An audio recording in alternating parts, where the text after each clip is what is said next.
you seem like you're a very successful man, but you seem like a very humble man too. What is it that inspires you to see some of those things that we don't get to see every day? We're lucky to be in the country we're in. If I were the president of the world, I would throw every child out at 18. They'd have to leave, and they'd come back 2 years later after they had about 5 stamps in their passport. I think a lot of things would change. It's not just all of the poverty. I mean, just amazing people. When you get off the beaten path and not staying at a resort, Mexico's wonderful. And, all-inclusive resorts are great, and I've done it as well. But when you go off the beaten path, you really meet people. You understand the culture, and I just find it amazing. I love culture and I love people. So, Mike, have you had a favorite place that you've gone to, people-wise, that wow, I really can't wait to get back and talk with those people again? Yeah, I love Mexico. It's always been a kind of a special spot in my heart. And actually, there was this young man that I met.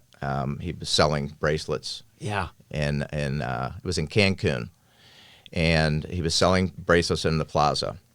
His name was Miguel. He was probably 8 or 9, and I thought that was, his name was Miguel. I said, "Oh, my name's Miguel," and so he thought that was cool. And his little bit of English, my little bit of Spanish, and so when I would see him, I would always interact with him just a little bit. He was busy. He was working.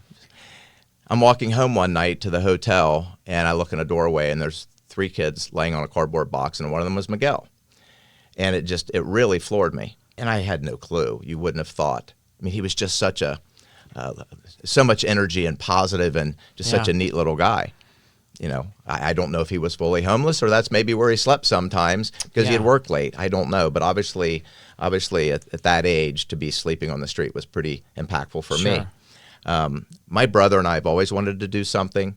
When we started this business, my brother, my sister, our other partners, we said that we really wanted to do something once we got the business to a scale.